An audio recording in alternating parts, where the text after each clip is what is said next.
Hello दोस्तों, कैसे हो आप सभी लोग। आशा करता हूँ अच्छे होंगे। धर्म स्टडी आई क्यू क्लासेस पर आपका स्वागत है।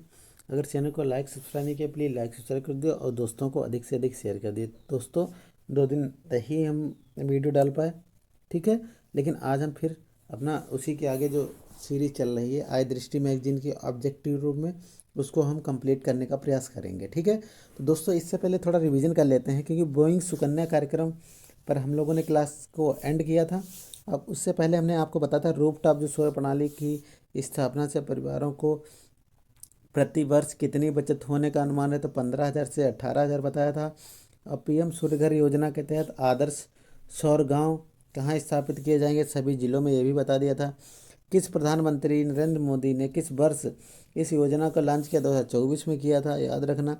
फिर इसमें रूफटॉप सोलर प्रणाली के 25 वर्षीय जीवन काल के दौरान कितने टन कार्बन डाइऑक्साइड के उत्सर्जन में कटौती होगी, तो याद रखना 720 मिलियन टन। फिर बताया पीएम सूर्यघर योजना के तहत कितनी सौर क्षमता की वृद्धि होने की उम्मीद है, 30 गीगावाट। फिर किस संगठन की रिपोर्ट के अनुसार भारत नवीनीकरण ऊर्जा क्षमता के मामले में विश्व में चौथे स्थान पर है, तो अंतर्राष्ट्रीय नवीनीकरण ऊर्जा एजेंसी, याद रखना, ठीक।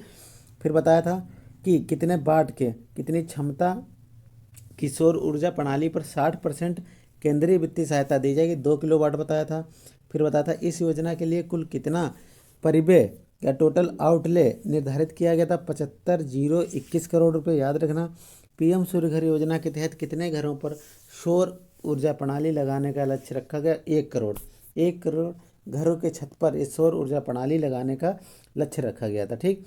फिर पहला था कितनी यूनिट तक बिजली मुफ्त में दी जाएगी इस योजना के तहत, तो आप 300 यूनिट याद रखिए।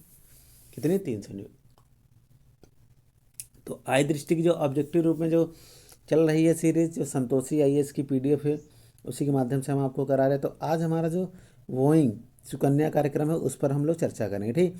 तो बोइंग सुकन्या कार्यक्रम Boeing India engineering and technology centre for Swati portal पर आधारित 10 MCQs के बारे में हम लोग बात करेंगे। बोइंग सुकन्या कार्यक्रम का मुख्य उद्देश्य क्या है, तो याद रखना आप लोग कि इसका मुख्य उद्देश्य भारतीय विमान क्षेत्र में महिलाओं का सशक्तिकरण, मतलब जो भारतीय विमान की कंपनियां हैं उनमें महिलाओं को अधिक से अधिक योगदान हो उनका, और उन्हें सशक्त बनाया जाए, क्लियर। फिर बोइंग सुकन्या कार्यक्रम के किस क्षेत्र में बालिकाओं और महिलाओं को कौशल सीखने का अवसर प्रदान करेगा, तो याद रखना विज्ञान हो, प्रौद्योगिकी हो, इंजीनियरिंग हो एवं गणित हो, स्टेम, ठीक। साइंस, टेक्नोलॉजी, इंजीनियरिंग और मैथ्स के क्षेत्र में बालिकाओं और महिलाओं को कौशल सिखाने का या सीखने का अवसर प्राप्त होगा, ठीक। फिर अगला है कि Boeing India engineering and technology centre का नया परिसर कहाँ है, तो ये महत्वपूर्ण है, याद रखना। इसका सेंटर कहाँ, Boeing India engineering and technology का, तो याद रखना बेंगलुरु, कहाँ, बेंगलुरु में, ठीक। बेंगलुरु को हाईटेक सिटी भी कहते हैं, हैदराबाद को कौन सी सिटी कहते हैं, तो ये सब क्वेश्चन आते हैं। अभी बेंगलुरु से बहुत ही महत्वपूर्ण हुआ था, वहाँ पे भूस्खलन हुआ था, इसके कारण चर्चा में रहा, 300 लोग उनका मृत्यु हो गए थे, याद रखना, ठीक। फिर Boeing India engineering and technology centre, ठीक, का नया परिसर कितने करोड़ रुपए, भाई इसमें टोटल अमाउंट पूछ लिया गया, तो इम्पोर्टेंट है ये भी, तो 1600 करोड़ है, याद रखना, कितना, 1600 करोड़, ठीक। फिर अगला है बोइंग का अमेरिका के बाहर सबसे बड़ा, ये बोइंग कंपनी कहाँ की है, अमेरिका की कंपनी है, तो अमेरिका के बाहर सबसे बड़ा एरोस्पेस इंजीनियरिंग सुविधा किस देश में स्थित है, तो याद रखना ये हमारा भारत है, प्यारा भारत देश हमारा। फिर फरवरी 2023 में पीएम मोदी ने तुमकुरु कर्नाटक में किस संयंत्र को राष्ट्र को समर्पित किया, तो याद रखना मोस्ट इंपॉर्टेंट प्रश्न है, हाल हेलीकॉप्टर विनिर्माण संयंत्र, ठीक है, ठीक। हाल हिंदुस्तान एरोनॉटिक्स लिमिटेड हेलीकॉप्टर विनिर्माण संयंत्र को लगाया कहाँ, कर्नाटक के तुमकुरु में, क्लियर। फिर हाल हेलीकॉप्टर विनिर्माण संयंत्र का क्या महत्व है, तो एशिया की सबसे बड़ी हेलीकॉप्टर विनिर्माण उद्योग बनाया जाएगा, सबसे बड़ा ये होगा, एशिया का सबसे बड़ा होगा, ठीक। स्वाति पोर्टल को किस उद्देश्य से विकसित किया गया, अब स्वाति पोर्टल की बात करते हैं, ये भी इंपॉर्टेंट है। तो स्वाति पोर्टल की अगर बात करेंगे तो विज्ञान में महिलाओं और बालिकाओं का प्रतिनिधित्व, विज्ञान या साइंस के क्षेत्र में, विज्ञान के क्षेत्र में महिलाओं और बालिकाओं का अधिक से अधिक प्रतिनिधित्व हो, इसलिए ये स्वाति पोर्टल का उद्देश्य। ठीक, फिर स्वाति पोर्टल को किस संगठन द्वारा विकसित किया गया, इंपॉर्टेंट है भाई, ये भी याद रखना। तो राष्ट्रीय पादप जीनोम अनुसंधान संस्थान, ये मोस्ट इंपॉर्टेंट है। स्वाति पोर्टल किसके द्वारा विकसित किया गया है, तो राष्ट्रीय पादप जीनोम अनुसंधान संस्थान। ठीक, याद रखना। स्वाति पोर्टल का नाम पूछा जा चुका है कि फुल फॉर्म इसकी स्वाति की है, तो science for women a technology and innovation. Science for women a technology and innovation, clear. अब इसके बाद ये स्वाति पोर्टल के बारे में बता दिया, बोइंग कंपनी के बारे में बता दिया, सबसे बड़ा कहाँ, तुमकुर कर्नाटक में लगा, एशिया की सबसे बड़ी बन गई। अब बात करें चुनावी बॉन्ड योजना। चुनावी बॉन्ड योजना क्या होती है, यह किसी पार्टी के द्वारा कुछ अपने दल के लिए या पार्टी के लिए कुछ कंडीशंस होती हैं, तो उनका जो बहिष्कार करता है तो उसको पार्टी उस पर एक्शन करती। ठीक, तो चुनावी बॉन्ड योजना असंवैधानिक पर आधारित एमसीक्यूज। देखिए, चुनावी बॉन्ड योजना को कब अधिसूचित किया गया, तो इम्पोर्टेंट प्रश्न है, तो याद रखना कि 2 जनवरी 2024 को, 2 जनवरी 2018 को, सॉरी 24 नहीं है, ठीक, 2 जनवरी 2018, क्लियर। फिर अगला है चुनावी बॉन्ड योजना को किसने असंवैधानिक घोषित किया, तो भैया कौन कर सकता है, उच्चतम न्यायालय की संविधान पीठ ने इसको असंवैधानिक घोषित किया है। उच्चतम न्यायालय की 5 सदस्यीय संविधान पीठ में कौन सा न्यायाधीश शामिल नहीं था, जिन न्यायाधीशों ने यह निर्णय दिया उनमें कौन सा नहीं था, DY चंद्रचूड़ जो भारत के मुख्य न्यायाधीश हैं वर्तमान में। अब इसके बाद कौन बनेगा, खन्ना जी बनेंगे 2, तो DY चंद्रचूड़ भी थे, संजीव खन्ना भी थे, और भूषण रामकृष्ण गवई भी थे, अरुण मिश्रा नहीं थे, इसमें अरुण मिश्रा नहीं थे, याद रखना। ठीक, फिर अगला है उच्चतम न्यायालय के किस अनुच्छेद के तहत चुनावी बॉन्ड योजना को मतदाताओं के सूचना के अधिकार का उल्लंघन माना जाता है, याद रखना, बहुत इंपॉर्टेंट है। 19(1) का क्लास ए, 19(1) के क्लास ए में इस चुनावी बॉन्ड योजना का मतदाताओं के सूचना के अधिकार का उल्लंघन माना गया है, क्लियर। फिर अगला है चुनावी बॉन्ड योजना के साथ किन अन्य अधिनियमों को, धाराओं को भी असंवैधानिक घोषित किया है, तो कंपनी अधिनियम, आयकर अधिनियम, याद रखना, कौन सी, कंपनी अधिनियम, आयकर अधिनियम, कंपनी अधिनियम, आयकर अधिनियम, क्लियर। किस बैंक ने चुनावी बॉन्डों की खरीद और नकदीकरण का विवरण भारत निर्वाचन आयोग को प्रस्तुत किया है, तो ये बहुत ही महत्वपूर्ण बैंक है, SBI। इसने क्या किया, चुनावी बॉन्डों की खरीद और नकदीकरण का विवरण भारत निर्वाचन आयोग को प्रस्तुत किया है। अभी बीच में बहुत ही इस पर क्रिया प्रतिक्रिया हो रही थी, सभी राजनीतिक दल थे वो एक दूसरे पर आरोप लगा रहे थे, तो यह किसने काम किया है, SBI, state bank of India ने। किस वर्ष में उच्चतम न्यायालय ने नए चुनावी बॉन्ड जारी करने पर रोक लगा दी, तो अब 2024 से कोई भी पार्टी जो है चुनावी बॉन्ड जारी नहीं करेगी। सबसे बड़ी पार्टी कौन सी निकली थी चुनावी बॉन्ड की बात करें, तो BJP, तो इसमें क्या थी, BJP जो पार्टी है, भारतीय जनता पार्टी, सबसे बड़ी चुनावी बॉन्ड वाली पार्टी है, ठीक, चुनावी बॉन्ड वाली। फिर उच्चतम न्यायालय ने कंपनी अधिनियम 2013 की धारा 182 के क्लास ए में फर्स्ट में संशोधन को किस अनुच्छेद का उल्लंघन माना, तो उच्चतम न्यायालय ने भाई माना है तो अनुच्छेद 14 से 18 तक क्या है अनुच्छेद बताइएगा, 14 से 18, ठीक। देखिए, अगर बात करें आपसे 1 से 4 अनुच्छेद भाग 1 में क्या है, फिर 5 से 11 नागरिकता है, इसमें भारत राज्यों का संघ होगा, भारत राज्यों का संघ होगा भाग 1, 5 से 11 2 नागरिकता ऑफिस, 5 से 11 हो गया। अब यहाँ से आ जाएगा आपका 7 8 9 10 11 12, ठीक, याद रखना, ये सब आ जाएंगे इसमें।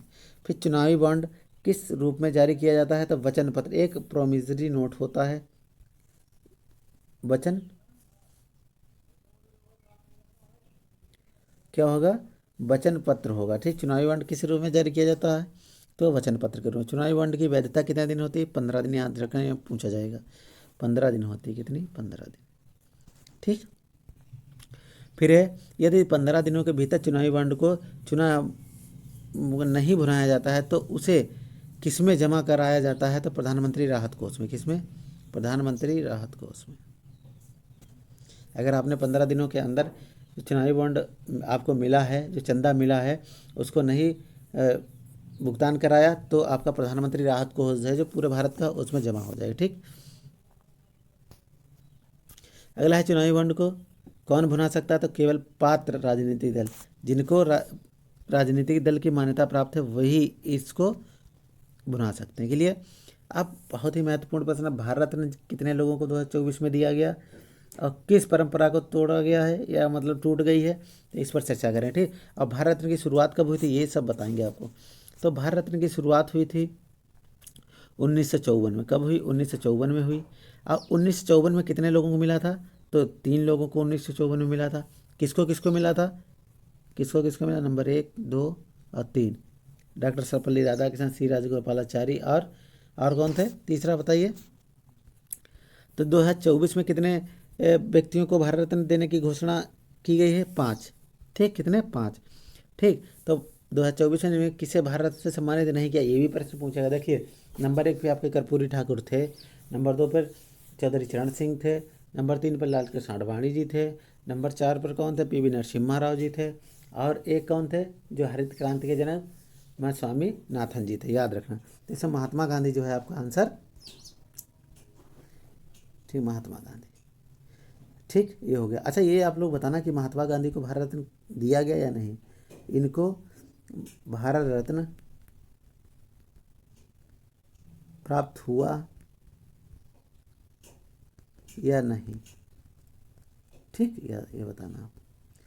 तो कर्पूरी ठाकुर ने किस योगदान के लिए उन्हें विशेष रूप से याद किया जाता है, तो ये बिहार के पिछड़े वर्गों के लिए आरक्षण लागू करने के लिए, बिहार का बहुत ही पिछड़ा एरिया था, वहाँ पे इन्होंने आरक्षण लागू किया जिसके कारण इनको भारत रत्न देने की घोषणा की गई। कर्पूरी ठाकुर के नाम पर किस ट्रेन का संचालन होता है? जननायक एक्सप्रेस जो चलती है वो कर्पूरी ठाकुर के नाम पर ही चलती है। क्लियर। लालकृष्ण आडवाणी ने भारतीय जनता पार्टी के किस पद पर सबसे लंबी अवधि तक कार्य किया था, तो राष्ट्रीय अध्यक्ष सबसे लंबे समय तक रहते लालकृष्ण आडवाणी जी, जिनका अभी कल बर्थडे मनाया गया, जन्मदिवस था।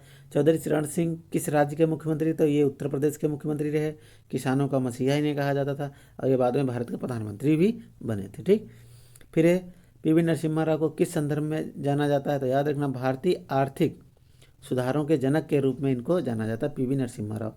अब ये भी प्रधानमंत्री बने थे, याद रखना। एम एस स्वामीनाथन किस क्षेत्र में योगदान दिए थे, तो हरित क्रांति में। हरित क्रांति का जन्म भारतीय अगर पूछा जाए तो एम एस स्वामीनाथन थे। अगर विश्व की बात करेंगे तो विश्व की अगर बात करें Norman E Borlaug, Norman E Borlaug. ठीक, इनको विश्व में माना जाता है। एम एस स्वामीनाथन को किस नाम से जाना जाता है? हरित क्रांति के जनक। टाइम मैगजीन ने एम एस स्वामीनाथन को किस सम्मान से नवाजा था, तो 20वीं सदी के सबसे प्रतिभाशाली, 20वीं सदी का सबसे प्रतिभाशाली ईसाई लोगों में से एक माना था। किसने? टाइम मैगजीन, जो अमेरिका की पत्रिका है। ठीक, याद रखना। क्लियर। एम एस स्वामीनाथन ने किस वर्ष M S Swaminathan research foundation की स्थापना की थी, तो 1988 में।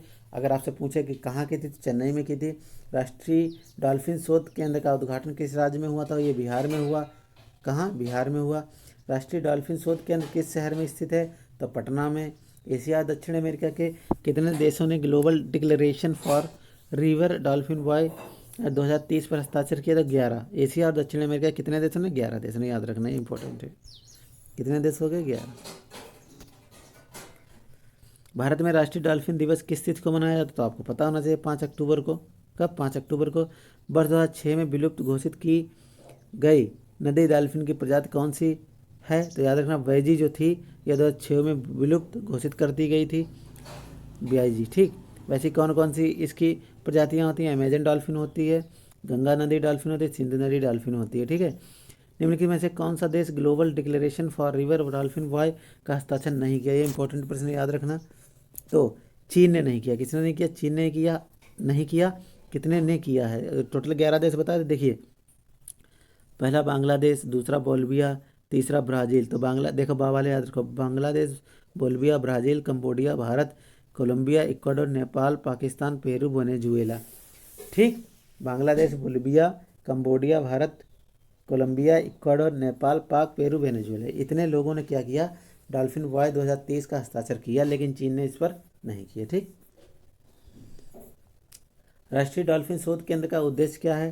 तो डॉल्फिन अनुसंधान और संरक्षण, डॉल्फिन का अनुसंधान करना और संरक्षण करना। सुदर्शन सेतु का उद्घाटन भी नरेंद्र मोदी ने कहाँ किया? गुजरात में किया। कहाँ? गुजरात में किया। और किस स्थान को जोड़ता है यह? बेट द्वारका और द्वारका को, वहाँ द्वारका गुजरात में पड़ती है, तो बेट द्वारका और द्वारका को जोड़ता है कौन? सुदर्शन सेतु। सुदर्शन सेतु की लंबाई 2.32 किलोमीटर, याद रखना। सुदर्शन सेतु की चौड़ाई 27.20 मीटर है, 27.20 मीटर है। तो याद रखना। प्रधानमंत्री मत्स्य संपदा योजना का कार्यान्वयन कब शुरू किया गया? तो 2020 में मत्स्य प्रधानमंत्री संपदा कार्यक्रम शुरू किया गया। प्रधानमंत्री मत्स्य किसान समृद्धि योजना का निवेश कितना है? तो 250 करोड़, मतलब 20050 करोड़ रुपए।